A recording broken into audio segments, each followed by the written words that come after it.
नमस्कार, दिल्ली 24 में आपका बहुत बहुत स्वागत है। और अब खबर है G20 के जरिए रेल कॉरिडोर बनने जा रहा है।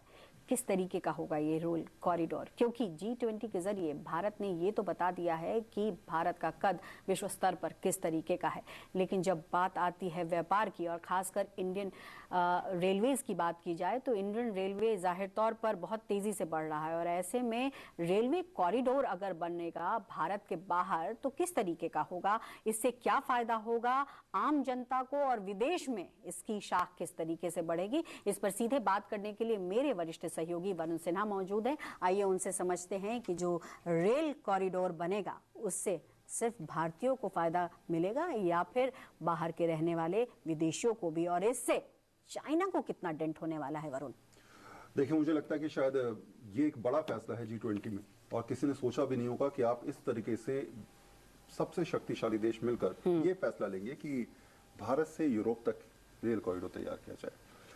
पहले आर्थिक रूप से बात कर लेते हैं। आर्थिक रूप से ये फायदा मिलने वाला है कि शिपिंग पे जो पैसा खर्च होता है, जो कनेक्टिविटी होती है पोर्ट से, वो कहीं ना कहीं कम होगी, और उससे आप कम खर्चे में रेल के जरिए सफर करके माल ढुलाई आराम से कर सकते हैं। अगर मान लीजिए युद्ध स्तर पे कभी जरूरत पड़ती है किसी देश को एक दूसरे का सहयोग देने की, तो आप तुरंत जो है मदद भेज सकते हैं। और साथ साथ एनर्जी के लेवल पर, रेवेन्यू के लेवल पर, अर्थव्यवस्था के लेवल पर आप एक दूसरे के सहयोगी के तौर पर खड़े हो सकते हैं जब आपकी कनेक्टिविटी बन जाती है रेल के जरिए। पहली बात। दूसरी बात निकल के आती है कि आखिर इसका फायदा विश्व स्तर पे कैसे मिलने वाला है। तो पहली बात ये कि आप सीधे तौर पे यूरोप से कनेक्ट हो जाएंगे, अगर ऐसा अमूमन सारी चीज़ सही रहती हैं तो। दूसरी बात है सऊदी अरेबिया, अरब, या फिर आप कह सकते हैं UAE, या फिर आप कह सकते हैं जॉर्डन, ये वो मिडिल ईस्ट से गुजरेगी रेलवे लाइन, जो कहीं ना कहीं वो देश हैं जो इस समय अमेरिका के बहुत ज़्यादा करीब हैं। तो एक बार हम बता भी देते हैं कि देखिए इसमें यूनाइटेड अरब अमीरात है, UAE है, सऊदी अरेबिया है, जॉर्डन है, इजराइल है, यानी ये वो शक्तिशाली कंट्रीज हैं जिसका नाम सुन के ही आप समझ गए होंगे तेल का खदान है यहाँ।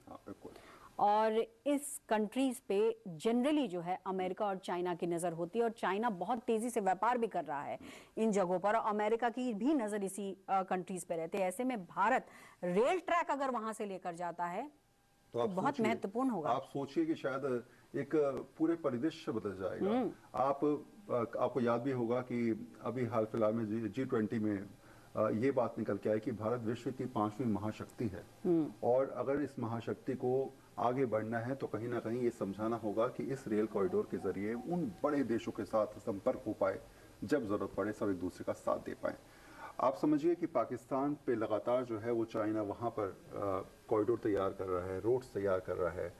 पाकिस्तान ये कोशिश कर रहा है कि म्यांमार के ज़रिए जो है वो एक पूरा माहौल तैयार किया जाए, वहाँ पर जो है वो चीन की मदद से कुछ चीज़ें ऐसी डेवलप की जाएं कि चीन, म्यांमार और पाकिस्तान कहीं ना कहीं कनेक्टिविटी बने। बहुत सारे ऐसे देशों पर चीन की नज़र है जहाँ पर वो इन्वेस्टमेंट करके उनको अपने प्रभुत्व में ले रहा है, और अगर आपको चीन को मात देनी है तो आपको तय करना पड़ेगा कि आप साझा रूप पर तमाम यूरोपियन कंट्रीज़ के साथ, अमेरिका के साथ ये समझा पाएं कि हम सब एक बड़े ग्रुप के साथ हैं। G20 अब उस लेवल पे है जो विश्व शांति के लिए प्रयासरत भी है, और आर्थिक रूप से एक दूसरे को सफल बनाने की रणनीति पर ये कॉरिडोर बहुत सफल बनाने। बिल्कुल कॉरिडोर, और इसमें ये जिक्र करना बनता है कि G20 के माध्यम से ही देखिए भारत ने जो पॉइंट रखा था कि साउथ अफ्रीका को G20 का मेंबर बनाया जाना चाहिए, भारत में उसकी एक तरीके से कहें सफलतापूर्वक प्रधानमंत्री मोदी ने उसको मनवाया, और वो भी कम समय के अंदर। वरुण, जबकि वक्त लगता है, अगर आप किसी को प्रपोज करते हैं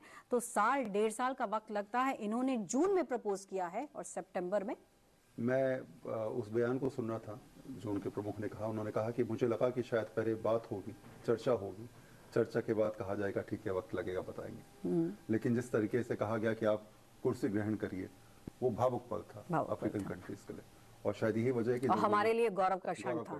क्योंकि जिस तरीके से प्रधानमंत्री ने गले लगाया वो समझाता है कि हम सबका स्वागत करते हैं, हम सबको साथ लेके चलते हैं, हमारे लिए वो लोग भी साथ देने के लिए तैयार रहें जो शायद विश्व में उस तरीके से दर्जा हासिल नहीं कर पाए। लेकिन भारत क्योंकि जमीन से उठकर आसमान तक पहुंचा है, जिसने समझाया कि चांद तक जाने तक की स्थिति हमने तय करी है, बड़े बड़े देश नहीं कर पाए। हालांकि शायद इसके यही वजह है। कूटनीतिक पहलू भी हैं, हाँ। लेकिन यहाँ जरूरी है ये समझना कि जो वरुण बता रहे हैं कि देखिए भावुक क्षण था और किसी को आप सम्मान देते हैं तो सम्मान जब देते हैं तो जाहिर तौर पर उस मुल्क के लिए भी उस कंट्री का सम्मान बढ़ता है और कहीं ना कहीं भारत की तरफ अब पूरी दुनिया देख रही है। और ये जो रेल कॉरिडोर की हम बात कर रहे हैं, इसमें सबसे महत्वपूर्ण बात वरुण ने बताई कि किस तरीके से चाइना घेराबंदी करने की कोशिश कर रहा है और चाइना के कॉरिडोर्स किस तरीके से काम कर रहे हैं। और ऐसे में भारत को बहुत जरूरी है कि वो अपनी सेफ्टी देखते हुए इकोनॉमिकली बढ़ता जाए।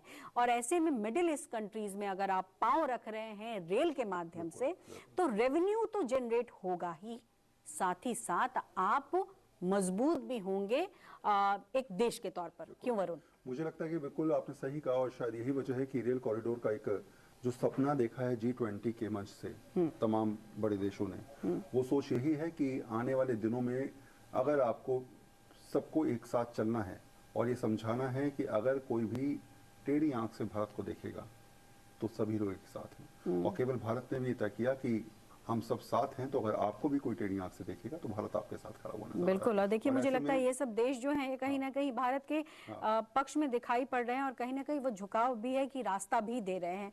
तो थोड़ा सा यहाँ पर ये समझना भी चाहूंगी, जो दर्शक हमें सुन रहे हैं दिल्ली 24 से जुड़े हैं और दिल्ली 24 से जोड़ना भी चाहते हैं, वो जानना चाहेंगे कि रेल जो होगा वो किस तरीके का होगा। क्या ये जो हम देखते हैं मेट्रो रेल कुछ इस तरीके का होगा या फिर हम जो नॉर्मल रेल जो होती है जो दिल्ली से पुणे जाती है उस तरीके की कुछ होगी या कुछ और होगा? मुझे लगता है कि शायद ये, हालांकि अभी बहुत जल्दी ये बहुत सवाल जल्दी है, लेकिन फिर भी एक क्योंकि आप अंदाजा लगा सकते हैं जब आपको लंबा सफर करना होता है तो आपको फिर सुपर फास्ट ट्रेन चाहिए होती है जिनकी स्पीड बहुत तेज हो और जल्द से जल्द वो जो है वो भारत से यूरोप तक की जो यात्रा है वो चंद घंटों में पूरी करते नजर आए।